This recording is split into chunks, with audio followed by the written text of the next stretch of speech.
नमस्कार दोस्तों, आज हम बात करने वाले हैं भारत के सबसे बड़े मोबाइल पेमेंट प्लेटफॉर्म में से एक पेटीएम के बारे में। हो सकता है कि आप पेटीएम यूज करते हो या फिर कभी न कभी मेरी तरह कैशबैक और ऑफर के लालच में आपने पेटीएम का इस्तेमाल किया होगा। पेटीएम की शुरुआत प्रीपेड मोबाइल रिचार्ज और डीटीएच रिचार्ज करने से हुई थी और आज पेटीएम डिजिटल पेमेंट और फाइनेंशियल सर्विस देने वाली एक मल्टीनेशनल फिनटेक कंपनी बन चुकी है। पेटीएम के 333 मिलियन कस्टमर और 21 मिलियन मर्चेंट यूजर्स हैं और पेटीएम जल्द ही इस साल अक्टूबर तक इंडिया का सबसे बड़ा आईपीओ लॉन्च करने की तैयारी में है। आईपीओ का मतलब होता है इनिशियल पब्लिक ऑफरिंग। जब कोई कंपनी पहली बार अपने शेयर्स को आम लोगों के लिए जारी करती है तो इसे इनिशियल पब्लिक ऑफरिंग यानी कि आईपीओ कहते हैं। तो इस वीडियो में हम जानेंगे पेटीएम की शुरुआत कैसे हुई, पेटीएम का बिजनेस मॉडल क्या है और ये कैसे पैसे कमाती है। ये सभी चीजें जानने की कोशिश करेंगे ताकि आप और हम पेटीएम के बिजनेस को अच्छी तरह से समझ सकें। पेटीएम की शुरुआत कैसे हुई?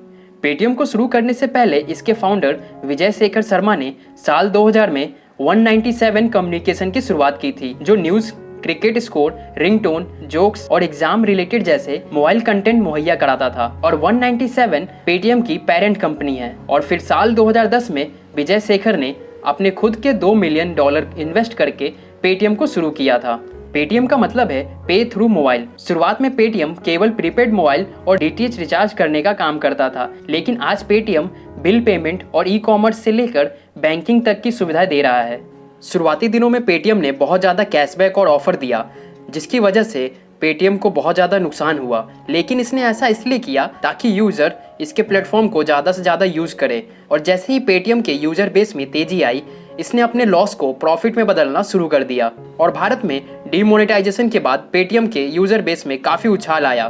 तो आइए जानते हैं कि पेटीएम का बिजनेस मॉडल क्या है और ये कैसे पैसे कमाता है। पेटीएम मार्केट प्लेस कम पेमेंट बैंक बिजनेस मॉडल पे काम करता है और इसके मुख्य तौर पर 6 रेवेन्यू सोर्स हैं जहां से पेटीएम पैसे कमाता है। तो चलिए एक एक करके सबके बारे में डिटेल में जानते हैं। तो सबसे पहला रेवेन्यू सोर्स है पेटीएम वॉलेट। अब आपको यह जानकर आश्चर्य होगा कि जब आप पेटीएम वॉलेट में पैसे रखते हैं तो वास्तव में पेटीएम वो पैसे अपने पास नहीं रखता है, बल्कि वो उस पैसे को अपने सहयोगी बैंक में जमा कर देता है, जहां से पेटीएम आपके पैसे पर ब्याज कमाता है। और इसलिए पेटीएम लोगों को अपने वॉलेट का इस्तेमाल करने के लिए मजबूर करता है और जिसके लिए वो तरह तरह के कैशबैक और ऑफर भी देता है। जब आप पेटीएम वॉलेट से पैसे को बैंक में ट्रांसफर करने की सोचते हैं तो पेटीएम आपसे 5% तक विड्रॉवल फी लेता है। तो इस केस में पेटीएम के दोनों हाथ में लड्डू होता है और अगर आप पेटीएम वॉलेट में पैसा रखेंगे तो भी पेटीएम को फायदा होगा और अगर नहीं रखेंगे तो भी फायदा होगा। अब आप बोलेंगे कि अगर हमने पेटीएम वॉलेट के पैसे को खर्च कर दिया तो पेटीएम को कैसे फायदा होगा? तो इसका आंसर आपको इसके दूसरे रेवेन्यू सोर्स से मिल जाएगा।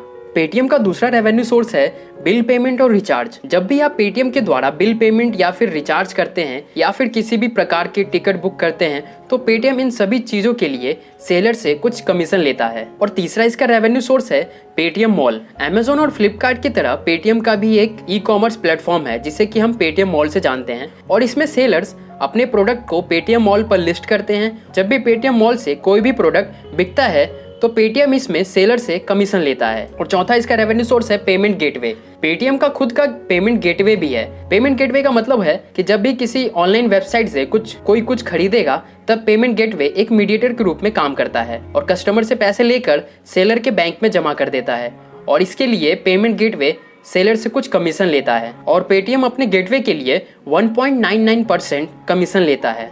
पेटीएम का पांचवा रेवेन्यू सोर्स है पेटीएम पेमेंट बैंक। क्या आपको पता है कि पेटीएम अपने पेमेंट बैंक से भी पैसा कमाता है? हालांकि पेटीएम पेमेंट बैंक एक डिजिटल बैंक है, इसलिए ये लोन या फिर क्रेडिट कार्ड जारी नहीं करता है, बल्कि पेटीएम बैंक किसी अन्य बैंक में अपने पैसे को जमा करता है और उस पैसे पर जो भी ब्याज मिलता है उसी ब्याज का एक छोटा सा हिस्सा अपने कस्टमर को दे देता है। मान लीजिए अगर पेटीएम पेमेंट बैंक आपको सालाना 2.5% ब्याज देता है तो इस पैसे पर पेटीएम इससे ज्यादा ब्याज कमा रहा होगा। इसके अलावा पेटीएम क्रॉस सेलिंग का भी काम करता है। क्रॉस सेलिंग का मतलब है पेटीएम अन्य फाइनेंशियल इंस्टीट्यूशन और बैंकों के साथ साझेदारी कर रखी है, जिसके बाद पेटीएम उनके प्रोडक्ट और सर्विसेज जैसे कि इंश्योरेंस, इन्वेस्टमेंट, लोन इत्यादि को बेचकर कमीशन कमाता है। और इसका छठा रेवेन्यू सोर्स है एडवर्टाइजमेंट और पेटीएम फर्स्ट गेम। पेटीएम अपने प्लेटफॉर्म पर तरह तरह के विज्ञापन दिखाकर भी पैसे कमाता है और पेटीएम अपने gaming platform Paytm first game के जरिए भी पैसे कमाता है। तो ये 6 रेवेन्यू सोर्स के अलावा भी पेटीएम के और भी रेवेन्यू सोर्स हो सकते हैं। अब बात करते हैं पेटीएम के फंडिंग और शेयर होल्डर के बारे में। तो अब तक पेटीएम ने टोटल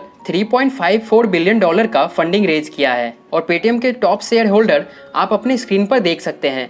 और जैसा कि आप देख सकते हैं कि चीन के अलीबाबा की कंपनी आंट ग्रुप से लेकर अमेरिका के वॉरेन बफेट की कंपनी बर्कशायर हैथवे के पास पेटीएम के शेयर हैं और अब पेटीएम इन्हीं शेयर को डाइल्यूट करके अपने शेयर को पब्लिक करने वाली है, जिससे कि ये अब तक का सबसे बड़ा आईपीओ लाएगी, जो कि तकरीबन 16,600 करोड़ का होने वाला है। और मीडिया रिपोर्ट के अनुसार इस साल दिवाली तक पेटीएम अपना आईपीओ लॉन्च कर देगा। अभी पेटीएम का वैल्यूएशन $16 बिलियन है और आईपीओ के बाद पेटीएम का टारगेट है कि वैल्यूएशन को $25 बिलियन से लेकर $30 बिलियन तक पहुंचाया जाए। तो क्या आप पेटीएम के आईपीओ में निवेश करेंगे? अपनी राय हमें कमेंट करके बताइए और उम्मीद करता हूं कि ये वीडियो आपको पसंद आया होगा, इसलिए आप वीडियो को लाइक कर दीजिए और चैनल को सब्सक्राइब करना मत भूलिएगा ताकि आपको ऐसी ही वीडियो मिलती रहे।